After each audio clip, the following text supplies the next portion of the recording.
आइए, एक दिन पहले किसी के बेटे का इनकाउंटर होता है और उसके बाद तुरंत अगर वो अपराधी थे तो उनको कानून सजा देता, कानून फांसी देता। क्या योगी आदित्यनाथ जी खुद इस सत्ता की हाथ में बंदूक लेके चलने का काम करेंगे? पूछिए, क्या वाकई में इस देश में जब समुदाय के नाम पे अगर आपका नाम आरिफ है तो आपके ऊपर तुरंत इनकाउंटर हो जाएगा?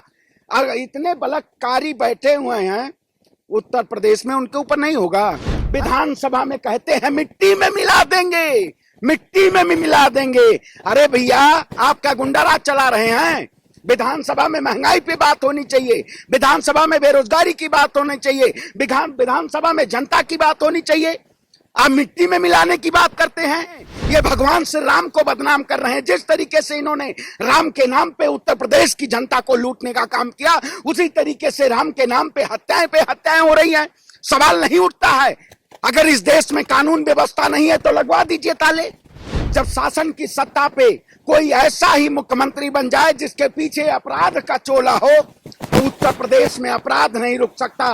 मैं सुप्रीम कोर्ट से कहता हूं कि तुरंत कार्रवाई की जाए और योगी आदित्यनाथ से इस्तीफा लिया जाए।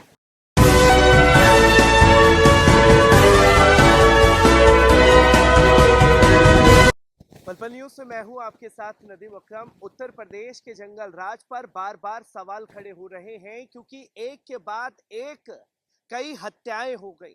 जहां बीते एक महीने की बात की जाए तो 5 हत्याएं हो गई, जहां इससे पहले एनकाउंटर में गुलाम और असद को मारा गया, फिर उसके एक दिन ठीक बाद अतीक अहमद और अशरफ की हत्या कर दी जाती है। जहां अशरफ ने पहले ही मीडिया से ये खुलासे में कह दिया था कि हमें किसी बहाने से जेल से बाहर निकाला जाएगा और निपटा दिया जाएगा। किस तरीके से देखते हैं उत्तर प्रदेश के जंगल राज की जो तस्वीरें सामने आ रही है? बिल्कुल, देखिए, जिस तरीके से भारतीय जनता पार्टी और योगी आदित्यनाथ की सरकार ने, वाकई में क्या कानून व्यवस्था उत्तर प्रदेश में पूरी तरीके से धराशायी हो गई है?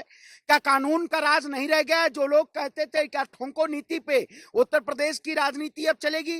भारतीय जनता पार्टी ये पूरी तरीके से संविधान को नहीं मानती है। ये केवल अपने सत्ता को कायम रहने के लिए गुंडाराज जैसे तंत्रों का कार्य किया जाता है। भारतीय जनता पार्टी और योगी आदित्यनाथ से मैं कहना चाहता हूं कि आप या तो इस्तीफा दे दीजिए, क्योंकि उत्तर प्रदेश की जनता आपके शासनकाल में खुशहाल नहीं है। इनके शासनकाल में अगर खुशहाल होती तो आज दिन दहाड़े हत्याएं नहीं होती। अभी जावलौन की खबर आपने देखी होगी, एक छात्रा की गोली मारकर हत्या कर दी जाती है। क्या आप कहते हैं अपराध मुक्त उत्तर प्रदेश बनाएंगे? ये अपराध मुक्त बात नहीं में उत्तर प्रदेश बना रहे हैं, अपराध युक्त उत्तर प्रदेश बना रहे हैं। जिस तरीके से लगातार आए दिन क्या इनकाउंटर और दिन दहाड़े हत्या, ये संविधान में लिखा हुआ, कानून में लिखा हुआ? कौन से कानून में लिखा हुआ बताइए? मैं तो जब खबरें देख रहा था तो ऐसे लग रहा था गैंग्स ऑफ वासेपुर चल रहा है। Gangs of office Uttar Pradesh में चला रहे हैं आप।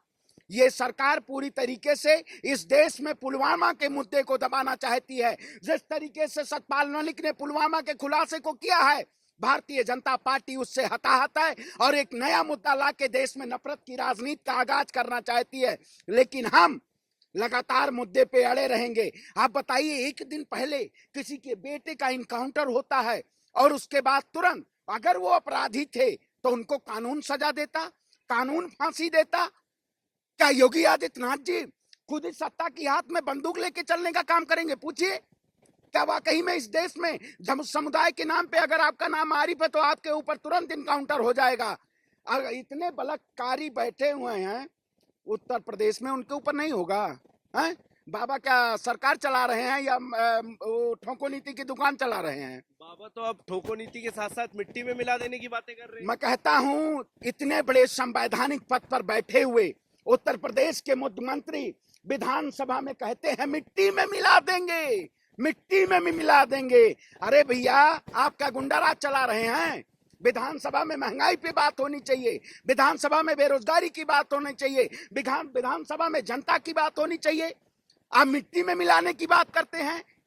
जब शासन की सत्ता पे कोई ऐसा ही मुख्यमंत्री बन जाए जिसके पीछे अपराध का चोला हो, तो उत्तर प्रदेश में अपराध नहीं रुक सकता। मैं सुप्रीम कोर्ट से कहता हूं कि तुरंत कार्रवाई की जाए और योगी आदित्यनाथ से इस्तीफा लिया जाए, क्योंकि पराकाष्ठा पूरी तरीके से अपराधियों का हौसला बुलंद है। तमाम हजार कैमरे थे और 2000 से ज्यादा प्रशासन, उनके सामने दिन दहाड़े गोलियां और फायरिंग चल जाती हैं। आप कैसा उत्तर प्रदेश बनाना चाहते हैं? अपराधियों के एनकाउंटर की बात कर रही है, जब दिन दहाड़े लाइव टेलीकास्ट किसी की मौत का किया जा रहा था, कोई पुलिस वाला उसे रोकने नहीं गया और जय श्री राम के नारे अलग से लगाए गए। देखिए, ये धर्म के अनुयायी नहीं हैं, ये धर्म के नाम पे तांडव कराने का काम करते हैं। जो लोग कहते हैं राम राज्य की कल्पना करते हैं, ये लोग राम राज्य की कल्पना कर रहे हैं। ये भगवान श्री राम को बदनाम कर रहे हैं। जिस तरीके से इन्होंने राम के नाम पे उत्तर प्रदेश की जनता को लूटने का काम किया, उसी तरीके से राम के नाम पे हत्याएं हो रही हैं। सवाल नहीं उठता है, अगर इस देश में कानून व्यवस्था नहीं है तो लगवा दीजिए ताले। कानून व्यवस्था नहीं है, लगवा दीजिए ताले। सुप्रीम कोर्ट पे लगवा दीजिए, हाई कोर्ट पे ताले।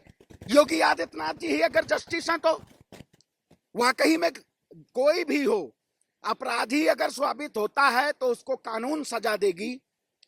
और उत्तर प्रदेश में पूरी तरीके से धारा 144 लगी हुई है। इसका मतलब आपने आतंक का कोहराम मचा रखा है, तभी तो आपको डर है। अगर डर नहीं होता तो आप क्या करते? आप अपनी सुरक्षा बढ़ा रहे हैं, मतलब देश की जनता को सुरक्षा नहीं देने का काम कर रहे हैं। योगी आदित्यनाथ जी अपनी सुरक्षा बना रहे हैं। मैं कहता हूं, विनाश काले विपरीत बुद्धि। भगवान श्री राम ने 14 बरस का वनवास लिया था, वो जंगल में अपनी रात को बिताए थे। योगी आदित्यनाथ जी अगर सड़कों पे अपनी रात बिताएं, वो तो कहते हैं मैं संत हूं। संत का काम होता है कि संत के शासन काल में हिंदू मुसलमान का मुद्दा लड़ाया जाए। संत का शासन काल यही होता है। भारतीय जनता पार्टी से पूछना चाहता हूं कि आखिर जब मीडिया आपसे सवाल पूछती है कि पुलवामा पे जवाब दीजिए, तब आप जवाब नहीं देते हैं। ये नया एजेंडा है, एजेंडे से भटकाना चाहती है, लेकिन हम भटकेंगे नहीं। जनता कृपया करके अपनी आवाज उठाए, हमें तलवार और बंदूक नहीं उठानी है। ये बच्चों को कौन तालीम दे रहा है? ऐसे बच्चों को कौन शिक्षा दे रहा है? जिनके हाथ में कलम होनी चाहिए, उनके हाथ में तलवार हो रही है। वो मस्जिदों की तरफ जा रहे हैं। क्या यही आप धर्म को बचाना चाहते हैं?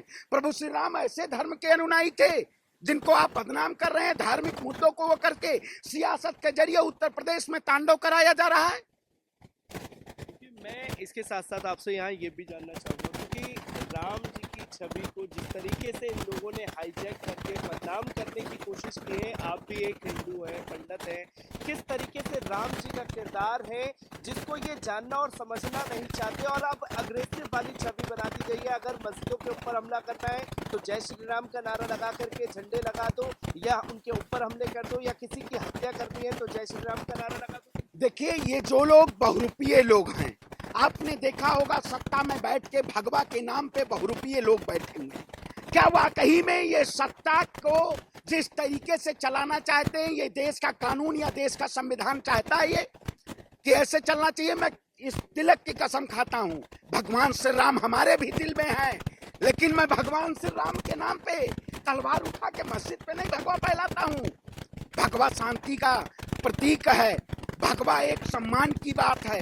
किसी का धर्म, किसी का मजहब किसी को नहीं तय करने की इजाजत है, लेकिन ये लोग एक नाम से चिन्हित करके उसको गुंडा तुरंत मवाली कह देते हैं। आरोपी आरोपी होता है। मैं किसी अपराधी का समर्थन नहीं करता हूं, लेकिन अगर ऐसे गोलियां चलती रही ताबड़तोड़ तो हम भी सुरक्षित नहीं है, उत्तर प्रदेश की जनता भी सुरक्षित नहीं है। आए दिन आपके ऊपर ऐसे गोलियां चल जाएंगी ताबड़तोड़, पता नहीं चलेगा और न्याय और जस्टिस सोया रहेगा। इस देश में विधायिका खरीदी जा रही है, न्यायपालिका तमाशा देख रही है, और योगी आदित्यनाथ जी सत्ता की हनत में ठोको नीति चला रहे हैं। ठोको नीति उत्तर प्रदेश में नहीं चलेगी।